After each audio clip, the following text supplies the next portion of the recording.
السلام علیکم ورحمۃ اللہ وبرکاتہ۔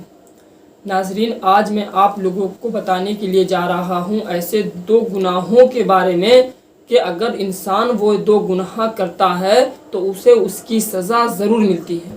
وہ دو گناہ ایسے گناہ ہیں کہ اس کی بہت خطرناک سزا ہے۔ اور کون سے ہیں وہ دو گناہ؟ تو ناظرین، میں آپ کو بتا دوں کہ وہ دو گناہ وہ ہیں کہ ایک تو جو بنا وضو کے نماز پڑھتا ہے، اسے شک ہوتا ہے کہ وضو ہے یا نہیں اور پڑھ لیتا ہے، اور اگر اس کا وضو نہیں ہے تو اسے اس کی سزا بہت بری ملتی ہے۔ اور دوسرا گناہ یہ ہے کہ جب وہ کسی مظلوم کے پاس سے گزرے اور وہ فریاد کرتا ہو اور وہ اس کی فریاد کو نہ سنے اور ایسے ہی نکل جائے، اس کی مدد نہ کرے۔ ان کی سزا کیا ہے؟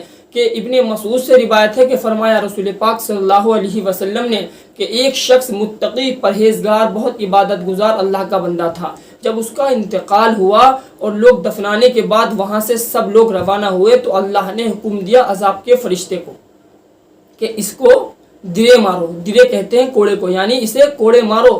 جب اس فرشتے نے اسے کوڑے مارنے کا ارادہ کیا تو وہ شخص کہنے لگا کہ میں تو اللہ کا عبادت گزار بندہ ہوں، میں تو بہت نیک بندہ ہوں۔ وہ یہ کہہ کر جب اس نے پروردگار عالم سے دعا کی تو حکم ہوا کہ اس کو 50 کوڑے مارو۔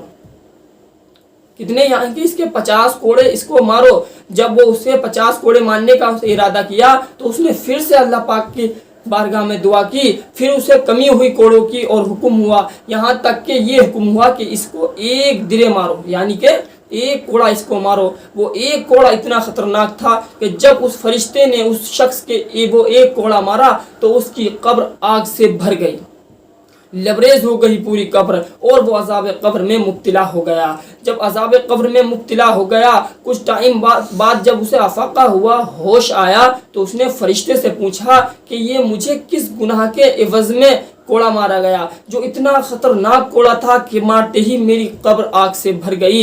تو اس نے جواب دیا کہ یہ وہ گناہ ہیں جو تو نے اپنی زندگی میں کیے تھے۔ یہ دو گناہ تو نے اپنی زندگی میں کیے تھے۔ ایک تو پہلا گناہ یہ تھا کہ تو نے ایک دن بغیر وضو کے نماز پڑھی تھی، ایک دن بغیر وضو کے نماز پڑھی تھی۔ اور تیرا دوسرا گناہ یہ تھا کہ تو ایک جگہ سے گزر رہا تھا اور تیرے سامنے سے ایک مظلوم گزرا اور تو نے اس کی فریاد کو نہ سنی، وہ فریاد کرتا رہا اور تو وہاں سے گزر گیا، تو نے اس کی مدد نہ کی۔ تیرے ان دو گناہوں کی سزا تجھے آج مل رہی ہے۔ تو ناظرین، ہمیں ان گناہوں سے بچنا چاہیے، اور اگر ہمیں شک ہے کہ ہمارا وضو نہیں ہے یا ہمیں کوئی بھی کنفیوژن ہے تو بہتر ہے کہ ہم وضو کر لیں، اور اگر کوئی کہیں سے مظلوم نظر آئے یا مظلوم کو کہیں دیکھیں تو بہتر ہے اس کی جتنی ہو سکے امداد کریں۔